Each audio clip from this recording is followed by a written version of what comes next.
Welcome to All Things Financial with Jack Driscoll. Each week, Jack takes on all things you thought were hard to understand about your finances and makes it fun, easy, but most of all interesting. From insurance to the best way to save your money and squeeze the most out of the dollars you put aside for your rainy day. And now, you have a friend in the money business. Here's your host, Jack Driscoll. Welcome back again, everyone, to another edition of All Things Financial. You know I like to talk about on this show some of the things in the recent news. I like that. I like helping people see what to do and what not to do, what is going on, what is not going on, just up-to-date information. And I've run into so many different changes this year that we try to predict and we try to promote and we try to say, hey, here are the areas that you need to work on due to these latest changes. And every one of them is getting foiled because all the government actions are turning into inactions or reversals. It's really hard to plan. So we look at first, there was a fiduciary rule that was passed. In fact, it began to be proposed and passed way back in 2010 under development, and it grew and grew and grew and grew. And then June 9th, it actually went into effect.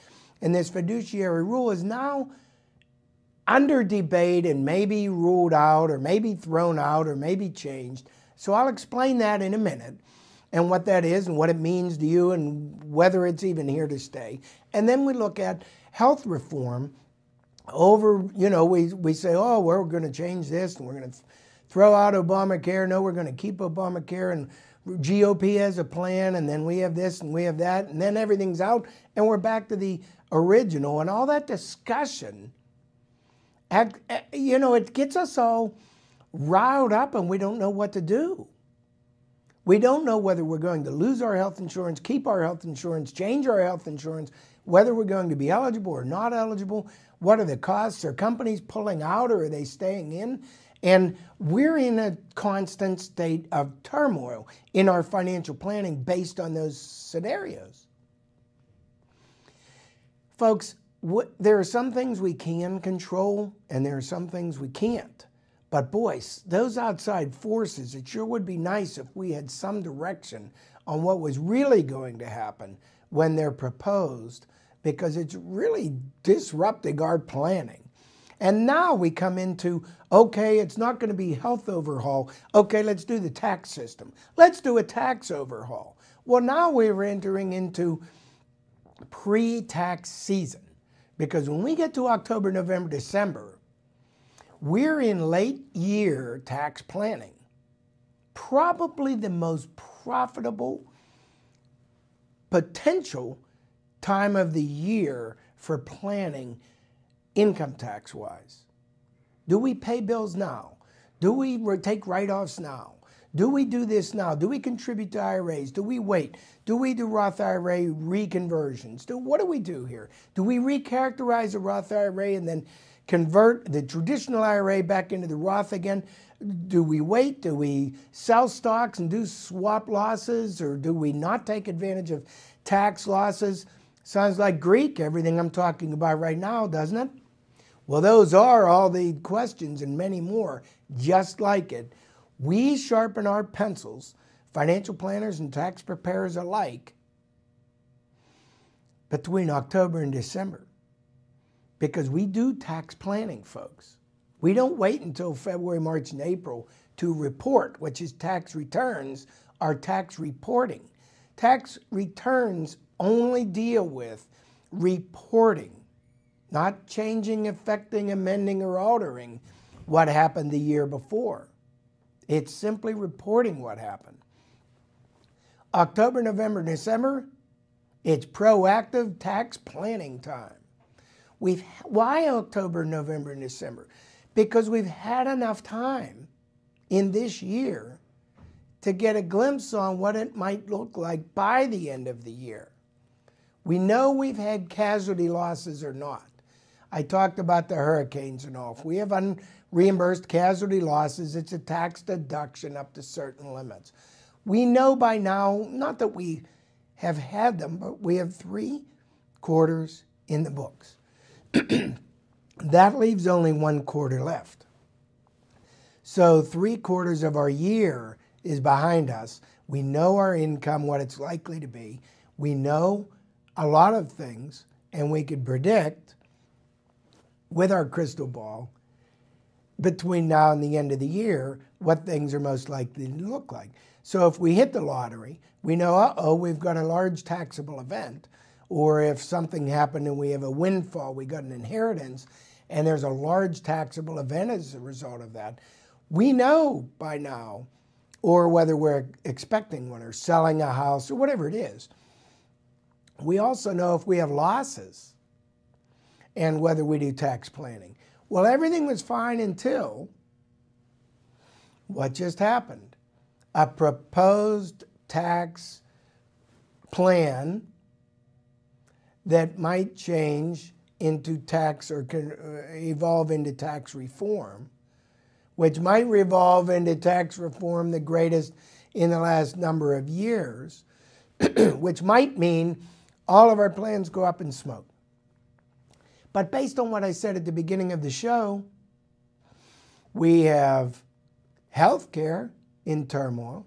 We have the fiduciary rule in turmoil. Who's to say any tax reform will go through or not? So now we're all up in arms about here's what might happen, here's what might change, and we are going to be, as we should be, as responsible financial planners and tax planners. We need to be attentive to this. And then maybe after the dust settles, there aren't enough votes to pass reform and it stays exactly the same. That's happened many times before. But we need to be proactive, and we need to be looking at, if there's tax reform, are there things we need to do now in this tax year, before the end of the tax year, in case there's tax reform, that we won't get this opportunity ever again. And what I mean by that is taking write-offs that we want that will no longer be there, or rearranging our estates in a way that we want. Will we lose what's called the step up in cost basis or things like that? So I'm going to talk about that a little bit. But before I do, because tax reform has just been proposed, the instant healthcare reform got shut down again, tax reform is now proposed as the next major agenda. So guess what we're going to be talking about a lot. But let me get back to that fiduciary. I know you're all aware of the healthcare turmoil, and it is a turmoil. But this fiduciary situation, let me tell you what it is. Explain what that means. The Department of Labor, as early as 2010, proposed that investors are not being fairly treated and in the best interests of the investors by their financial advisors. So it was determined by the Department of Labor, major overhaul and changes needed made to make all advisors fiduciaries, which puts the responsibility and legal liability onto the financial advisor, that they must all act in the best interest of the consumer or customer first, above and beyond their own interests, personal or financial. So it's designed to try to reduce the risk of financial advisors acting in their best interests, promoting or proposing products that they get paid more or they get paid a lot and might not be in the best interests of the consumer, because they might not be acting in the consumer's best interest first. So that is where the Department of Labor's fiduciary care proposals actually became into law. And and it is in law.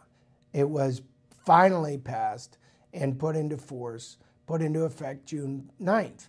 Now that law sounds like it should be simple, but as it turns out, the financial industry determined, because of having to be in compliance with the law, there were not allowed to be a lot of products that are currently in existence were not allowed to be sold anymore. In other words, if there was an upfront commission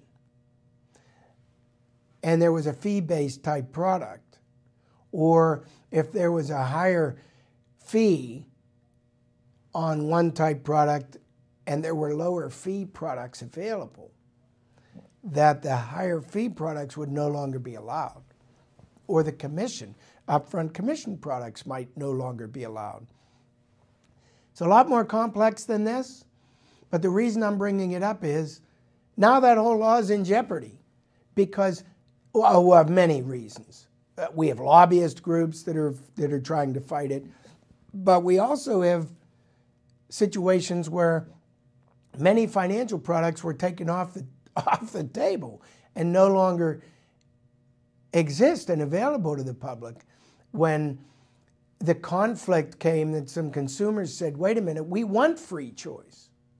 We want to be able to pay maybe what you think is unfair, Department of Labor, a commission up front and never have to pay that advisor again. We don't want to have to pay, although it's a smaller fee, a fee every year for something that the advisor only has to do work once for, and we have to pay the advisor every year on the account, even though it might only be 0.5% versus a 4% commission up front.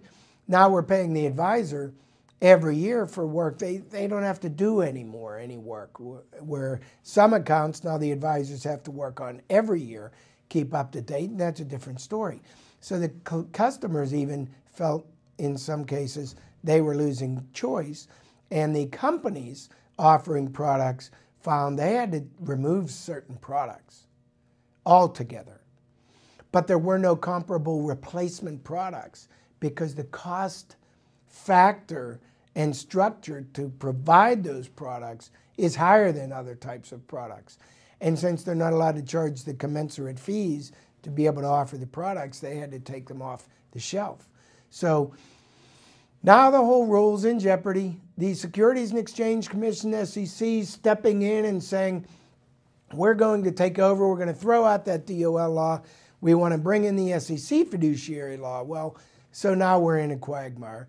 And the reason I bring that up is we're trying to plan, and it's difficult to plan. And now we have a tax proposal that is coming. Now, maybe it won't get passed, but we have to assume it might. And that tax proposal has to bring questions. So all of you can read this in the newspaper or online, what's proposed. But I'm telling you, do not do finite planning based on these proposals ending up in law, because most of these other proposals aren't going so well. So what makes us think this one's going to run smoothly?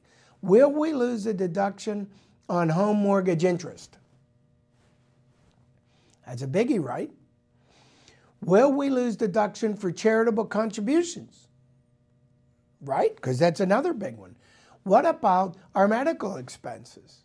Will we be able to deduct medical expenses? How about long-term care insurance? Will we be able to deduct the insurance premiums like we can now? What about when we have interest on a car loan? Remember, we lost that deduction a long, long time ago. So, what's the new proposal versus what's the end result? The new proposal is saying, don't worry, we're continuing. We'll let you deduct the home interest on your mortgage, which we were concerned about losing, by the way. Charitable deductions.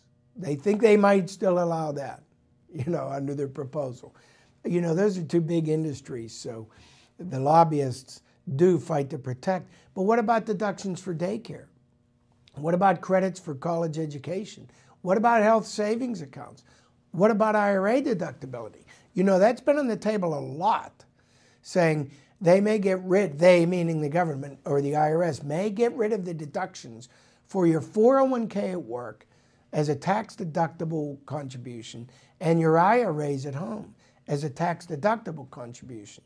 What about Roths? Well, we've heard Roth IRAs, which are not deductible contributions, but are tax-free accumulations and distributions after retirement, may stay or may get canceled. How do we plan for this when we don't know? Well, part of it is we know what's in the proposal. So it's at least a flavor of what the government is trying to do. The government in this case might be the GOP, the Republicans, until the Democrats get their hands on it, and you'll see many changes. But I'll refer to it as the government for now, as proposals out there. We don't know what the impact will be, but we do know we're in October. Because we know we're in October, we will know more, probably within a month, by November. So stay tuned, because I will keep you informed and up to date on these changes.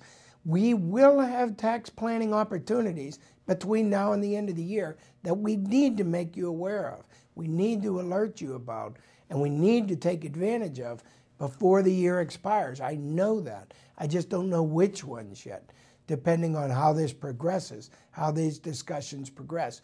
The closer we get toward the end of the year, the more certain we will be on whether these proposed changes will affect us or not, what proposed changes have a likelihood of succeeding and not, and what we need to do between now and the end of the year based on the tax plan that we currently have in effect and your individual situations.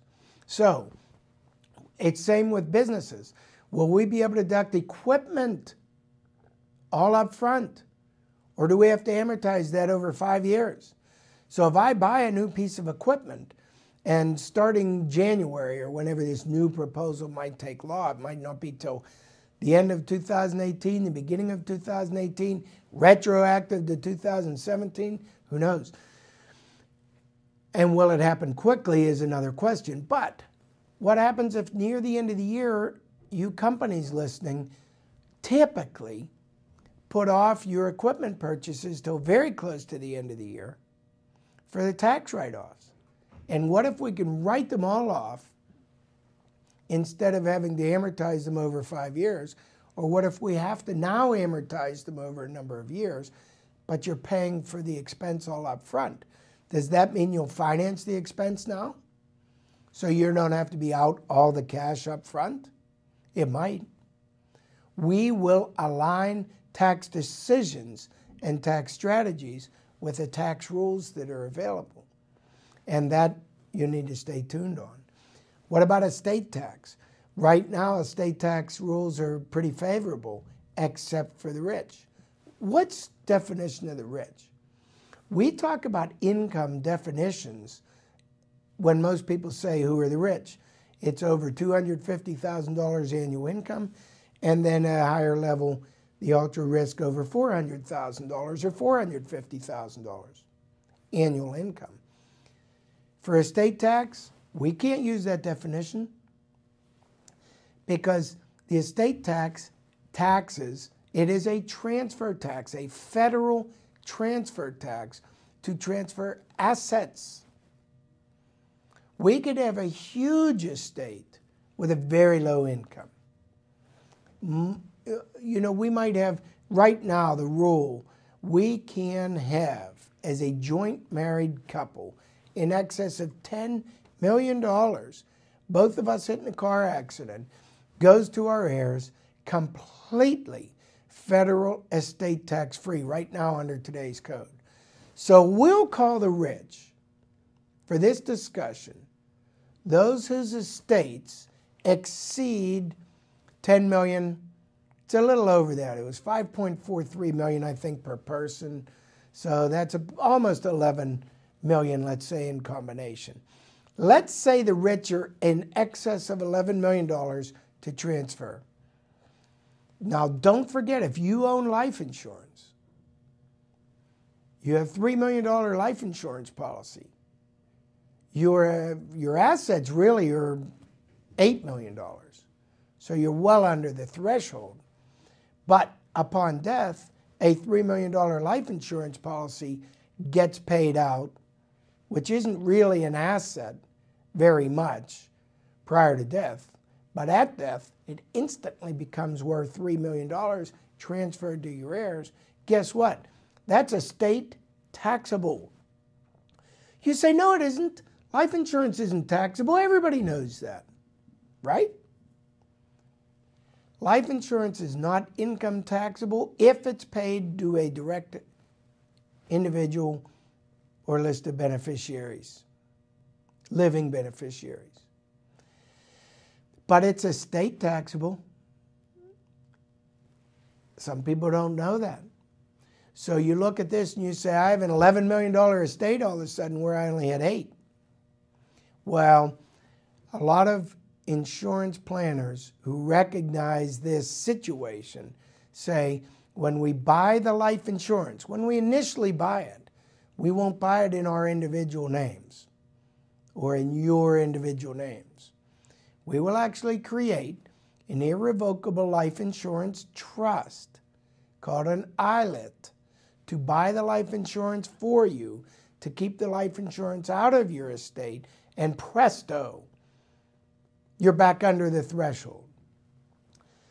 But we don't know to do that if we don't know the rules, right?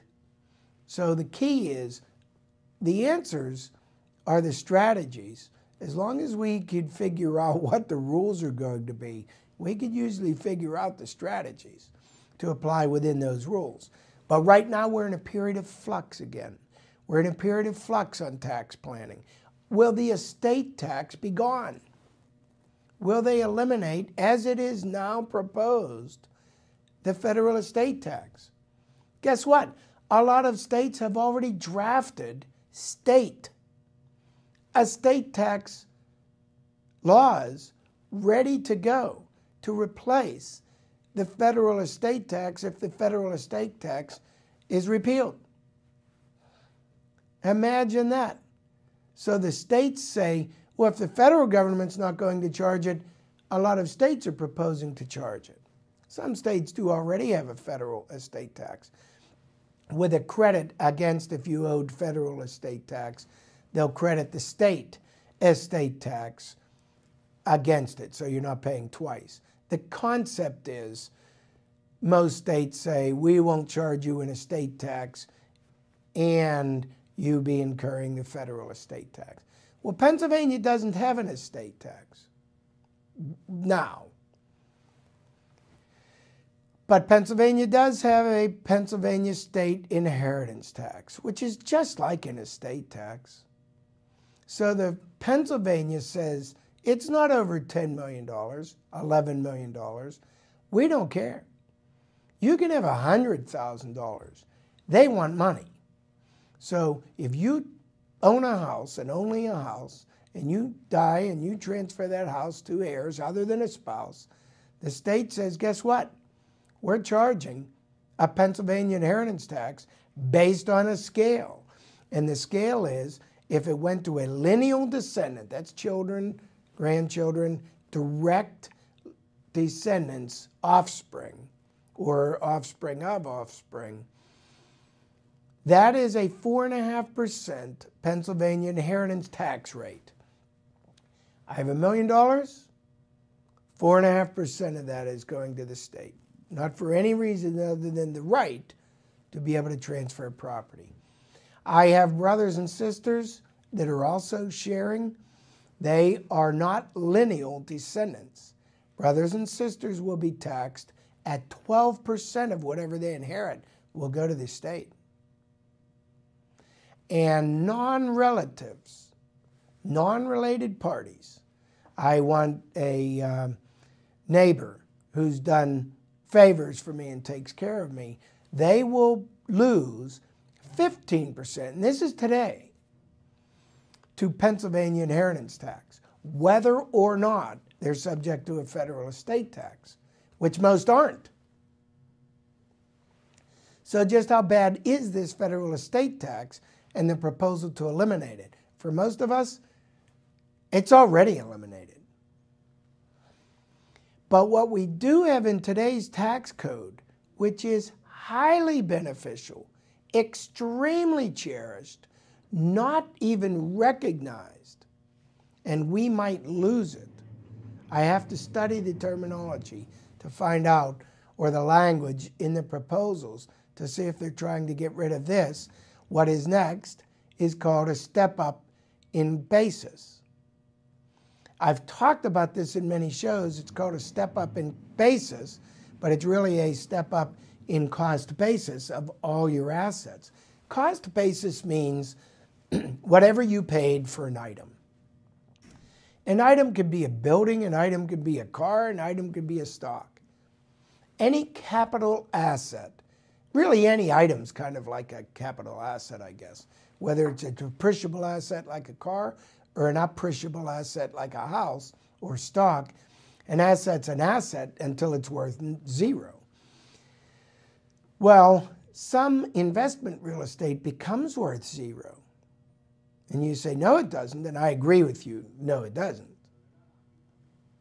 Unless it truly becomes worthless, it's not zero. So for tax purposes, here's what happens. I buy an investment property.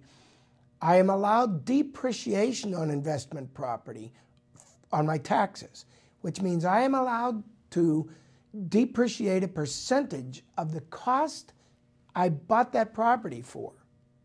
My initial cost, I'm able to get a little piece of that back every year through a depreciation deduction on my income tax return on investment real estate until it is fully depreciated. That's usually 27 to 28 years. And once it is fully depreciated, it is worthless for tax purposes, even though the property itself may have quadrupled in value and is far from being worthless. The problem is when I sell that investment property, the IRS says there is ordinary income tax, there is capital gains tax, and there is recapture of depreciation. All calculations take place there. The capital gains tax is anything that the property grew by or appreciated above my original purchase price, which was my original cost basis. Any amount of appreciation beyond that is taxed at capital gains tax rates. And I won't get into that in detail. But any amount that I depreciated below the original cost basis, will be recapture of depreciation taxed at a much higher tax rate. That is an onerous tax to the extent that it can be 28%. Medicare tax can apply the 3.8%. We might be paying 35 or 39.6% if we sell that property, even though we're subject to capital gains, favorable capital gains rates, as opposed to ordinary income tax on most of that sale. We can be frozen in our tracks as real estate property investors and afraid to move and not sell any of our properties, unless we wanted to sell them on installment sale. So here's what happens. That's all erased if I die. The heirs inherit that same tax quagmire totally tax-free. All of it is forgiven. All of it is gone. The heir's new cost basis is the value the date of death. It springs up to that value and presto, zero income tax, zero capital gains tax. It's called the step up in basis. It's in today's estate tax code, and it might go away. So I will read and follow. Are we going to lose that when there's no estate tax true, but do we lose this step up in basis, which would be a much greater loss to us? Keep informed, stay tuned. I will keep you informed through future shows here upcoming. We're out of time for today. I appreciate you tuning in to another edition of All Things Financial. I'll be back again next week.